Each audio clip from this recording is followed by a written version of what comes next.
bukan hanya rumah di zona sekolah dasar unggulan. Untuk menyelesaikan masalah sekolah anak laki-lakinya, tiba-tiba dengan tukang servis yang baru dikenal, menikah resmi, hanya karena dia memiliki rumah di zona sekolah, dapat memberikan anak laki-lakinya kesempatan untuk sekolah. Maka wanita itu membuat kesepakatan dengan tukang servis, membawa anaknya ke rumah pria itu. Namun, kemudian dia terkejut menemukan, rumah tukang servis, bukan hanya rumah di zona sekolah dasar unggulan, dan ternyata sangat mewah. Maka wanita itu mulai curiga, identitas tukang servis. Tanpa dia ketahui, ternyata pria itu adalah seorang CEO Group terkenal. Tidak hanya memiliki kekayaan triliunan, tetapi juga mengelola beberapa perusahaan yang kuat. Dan alasan CEO bisa mencapai kesuksesan seperti itu, ternyata juga terkait dengan yang baru saja menikah. Wanita itu, ternyata 20 tahun yang lalu, dia dan gadis kecil itu sama-sama yatim piatu di panti asuhan. Pada hari itu, seorang wanita kaya datang ke panti asuhan, ingin mengadopsi seorang anak. Dia langsung tertarik pada gadis kecil itu. Namun, tak disangka, imajinasi. Aku tidak akan pulang bersamamu. Hal ini membuat wanita kaya kecewa pada gadis itu.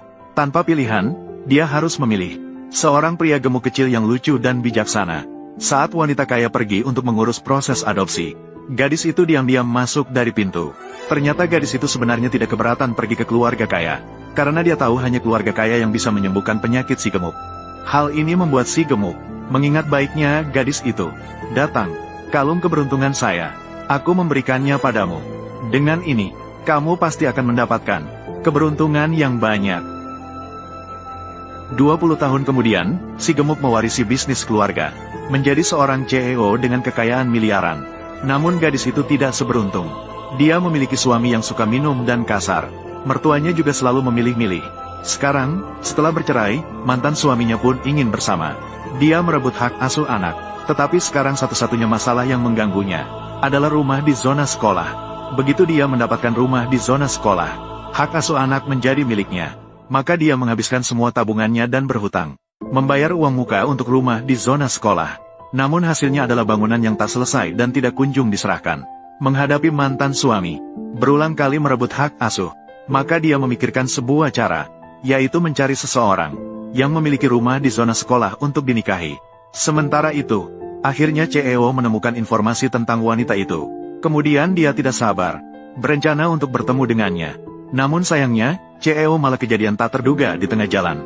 Dituangkan teh ke tubuhnya. CEO yang gelisah meminta asistennya untuk meminjamkan seragam pegawai. Maka CEO mengenakan seragam teknisi. Saat dia pergi untuk bertemu wanita itu menganggapnya sebagai seorang pekerja biasa. Dan CEO melihat wanita itu tidak peduli dengan identitasnya sendiri. Jadi dia berencana untuk menjadi orang biasa-biasa. Kemudian CEO secara tak terduga mengetahui bahwa wanita sedang khawatir tentang urusan sekolah anak laki-lakinya. Maka dia mengklaim bahwa baru-baru ini dia baru saja menemukan sebuah rumah di zona sekolah.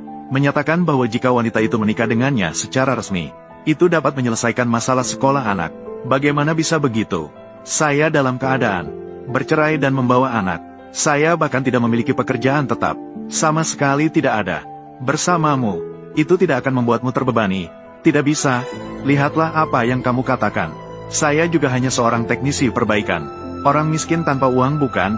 Kondisi rumah saya juga tidak begitu bagus. Hanya 4 hingga 5 ribu per bulan. Itu di komunitas Yunding. Ada sebuah rumah yang rusak.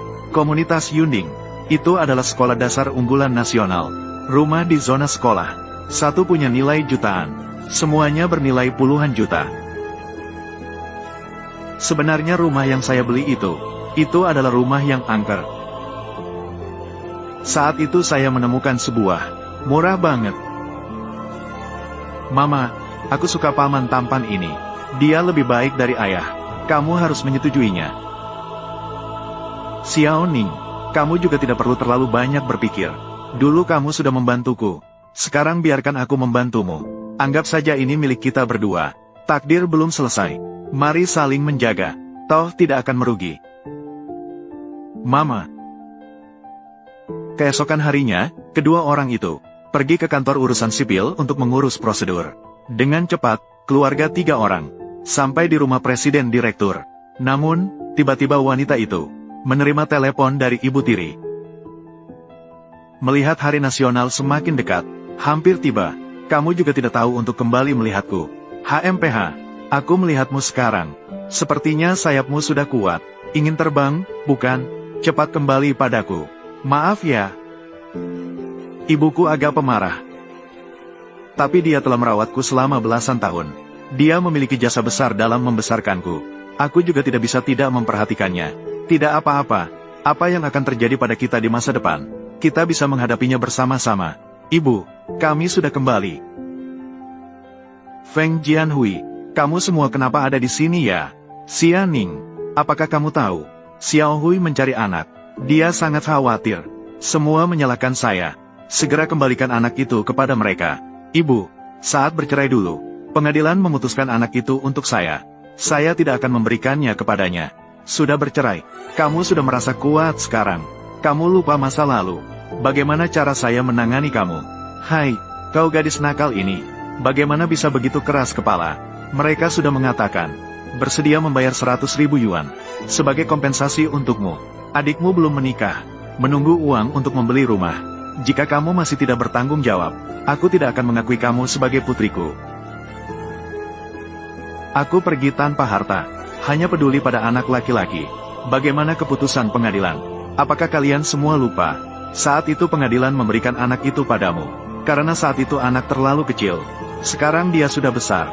Saatnya untuk sekolah. Kamu tidak punya rumah dan uang. Sekarang tinggal di desa kota. Di rumah petak itu, anakmu mengikuti kamu. Apa masa depannya? Anakmu mengikuti kamu. Bahkan tidak bisa sekolah. Di mana anakku? Baru saja membeli rumah di kompleks Jianghai. Itu adalah kota Jiang. Rumah di zona sekolah Erxiao. Di rumah kita ada segalanya. Anak-anak mengikuti kita. Itulah yang akan membawa masa depan yang cerah. Yuan Bao adalah hidupku. Saya tidak peduli apa yang Anda katakan. Aku tidak akan pernah melepaskannya. Aku akan memberimu 10.000. Berikan anakmu padaku. Mau kemanapun kamu suka setelah ini. Hanya dengan 100.000 ingin membeli anak. Aku pikir, seberapa besar kemampuanmu? Xia Ning, inilah, itu kekasih baru yang kamu temukan, kan? Aku rasa aku tidak salah ingat. Kamu hanya seorang mekanik. Kamu pura-pura apa di sini dengan aku? Kamu tahu siapa aku? Saya dari grup Sen, wakil direktur. Cukup dengan menggerakkan jari-jariku. Selain sekolah dasar eksperimental, anakku bisa masuk kemanapun sekolah dasar. Baru saja berkata-kata dengan tegas. Saya bisa mengendalikan seluruh kota Jiang. Bagaimana sekarang bahkan sekolah dasar unggulan tidak bisa masuk? Ini adalah pemberitahuan penerimaan sekolah dasar eksperimen Jiang. Pemberitahuan penerimaan. Maaf, kamu tidak bisa melakukannya. Saya bisa membantu istri saya. Hahaha, di dalam sebuah toko fotokopi, dokumen yang dicetak, kamu juga berani menunjukkannya untuk menipu orang. Kamu menggunakan barang palsu seperti ini untuk menipu orang. Ah, Xiao Ru. Apakah yang mereka katakan itu benar? Rumah itu. Aku akan menjelaskan detailnya nanti. Tapi kamu percaya padaku. Yuan Bao pasti bisa sekolah. Tenang saja. Xia Ning. Dia hanya berbohong. Pemuda yang suka berbohong. Kamu juga percaya padanya. Saya percaya padanya. Dia tidak akan menipu saya. Selembar fotokopi yang buruk. Masih berani menunjukkannya dan memalukan diri. Apakah kalian mengira saya buta? Feng Jianhui, apa yang kamu lakukan? Xia Ning, apa yang harus dilakukan? Kalau berani, kamu ambil sertifikat properti di Yunding. Bawa kembali dan tunjukkan kepada kita semua. Buka mata. Saya tidak percaya lagi. Seorang montir bau bisa membeli ruang distrik sekolah di komunitas Yunding. Baik.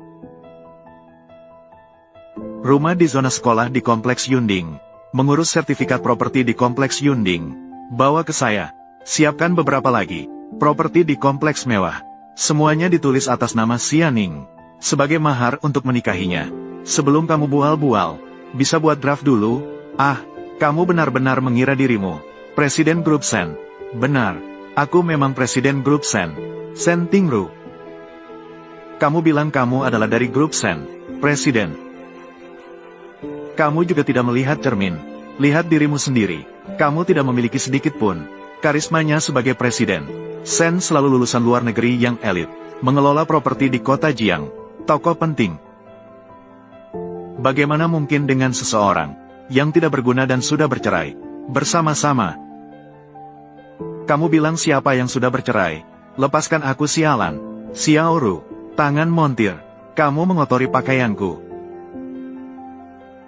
Saya tidak peduli apa yang Anda katakan. Saat ini Xiaoru adalah suamiku. Dia baik pada anakku. Dia adalah ayah dari anakku sekarang. Dia juga membantu saya menyelesaikan masalah sekolah anak. Tidak peduli apakah dia Presiden Grup Sen. Saya tidak peduli. Saya sudah bertemu dengan Presiden Sen. Dia berusia 30-an. Pria berkacamata. Tidak sama sekali seperti dirimu. Kamu hanyalah seorang penipu besar yang sungguh-sungguh. Orang yang Anda bicarakan hanya sekretarisku. Kalau tidak sekarang, aku membawa sekretarisku. Xie Yun, silakan datang. Lihat apakah dia akan memanggilku Presiden Sen. Xie Yun, bawa beberapa orang tambahan. Ada terlalu banyak binatang di sini. Saya sendirian. Takutnya tidak akan rapi. Kamu sialan, siapa yang kamu katakan? Jangan berpikir kamu bisa memanggil orang. Saya di Jiangcheng. Ada banyak orang. Kalian semua ambil senjata. Turunkan itu. Ada sesuatu yang tidak tahu diri di sini. Berpura-pura menjadi Presiden Sen di sini. Orang yang tidak tahu diri ini. Kamu berpura-pura menjadi Tuan Sen di sini. Kamu bahkan menculik anakku. Persetan dia untukku. Xiaoru, Xiaoning, ayah, tolong jangan ganggu ibu. Jangan pukul Paman Sen. Kamu punya masalah apa dengan aku? Jangan sentuh istri dan anakku. Pergi ke sana. Yuan Bao, kamu hanya berani di depan. Kamu hanya seorang montir busuk. Skor seperti apa yang Anda berikan di depan saya? Lihatlah dirimu sekarang. Berlutut di sini seperti anjing. Kemampuan apa yang Anda miliki? Lindungi mereka. Kamu. Kenapa kau bicara dengan mereka? Bawa anak-anak. Pergi. Yuan Bao, datang ke sini. Lepaskan. Xianing. Yuan Bao, biarkan aku pergi. Yuan Bao, Xianing, kamu harus jujur. Kalau tidak, aku akan memukulmu. Lepaskan mereka. Xianing. Kamu masih berani mengejarku. Pegang dia. Xianing. Apakah kamu benar-benar bodoh atau pura-pura? Apakah anak ini harus mengikuti kalian? Bisakah dia memiliki hari yang baik? Lepaskan. Anakku, meskipun begitu, itu juga ayah kandung anak itu. Kita hari ini, bawa apa yang bagus datang. Kamu lihat dirimu lagi. Seperti orang miskin. Anak mengikuti kamu. Masa depan apa yang bisa terjadi? Jangan dengarkan omong kosong mereka. Apa yang bisa saya berikan kepada Anda? Lebih baik ribuan kali lipat dari mereka. Masih saja bicara omong kosong di sini. Xiaoru, apa bagusnya mengikutimu? Ikuti aku. Anak hanya bisa menerima pendidikan terbaik, hidup terbaik, orang bau bengkel, orang bau berjualan di pasar. Jika anak benar-benar sekolah, itu juga karena kalian berdua, orang tua yang miskin, dipandang rendah. Xiaoning, kamu percaya padaku. Aku akan memberimu kehidupan yang terbaik. Aku akan menopang keluarga ini. Masih bandel mulutnya. Pergi, lepaskan mereka. Yuan Bao. Lepaskan Yuan Bao, lepaskan. Ah, Mama. Mama, Yuan Bao. Mama, jangan. Apakah aku membesarkan sekelompok sampah? Jangan lagi lambat. Semua pergi dari sini. Yuan Bao, berlututlah padaku.